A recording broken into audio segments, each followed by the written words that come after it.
All right, guys, let's talk about Bronwyn Newport over there on Real Housewives of Salt Lake City. Andy Cohen asks her about these identity theft and grand theft auto charges. She plays it off saying it's sealed. Let me tell you something. When a record is sealed, it does not mean that you cannot talk about it. That a sealed record is not the same as an NDA. How do I know? My brother is an NYPD lieutenant. Now, when you have a record that is sealed, it means that you would not normally be able to access it. It's not gone, it's sealed. Maybe after enough people call her out on it at the reunion, she'll be a little bit quicker and more prepared, and she'll say something like, the infamous Gretchen, I misspoke. But having a sealed record does not mean that you cannot speak on it. You could talk as publicly about it as you want. Case in point, Real Housewives of New Jersey, John Fuda, he was arrested for drugs. He has that record sealed.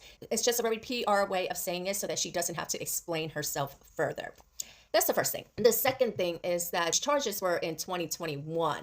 Now she's saying that, oh, you want to bring up something from 10 years ago? It's not that long ago. But I also noticed that with Real Housewives is how forgiving some people are when it comes to reality stars that they like and that they don't like. Now, Teresa Giudice, she did mortgage fraud, right? And basically, mortgage fraud comes down to lying on a loan application. I feel like if you are so comfortable calling Teresa a felon and all this other stuff, you should also call, all these other Real Housewives franchises with the drug addicts, the alcoholics, the ones with the DUIs, the ones with all this other stuff.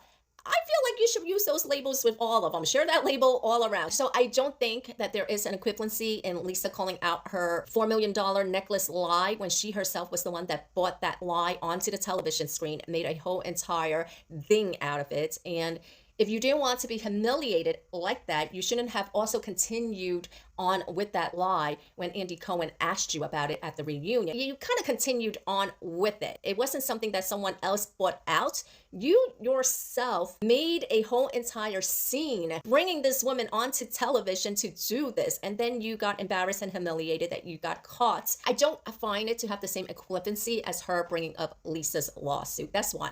And the second thing is Lisa's lawsuits are civil lawsuits, no matter how scandalous she wants to say it. Unlike Lisa's civil suits, Rowan's were criminal charges. And I kind of feel like, well, why wouldn't you want to explain yourself unless there really was no way to explain it that would be believable to convince the audience?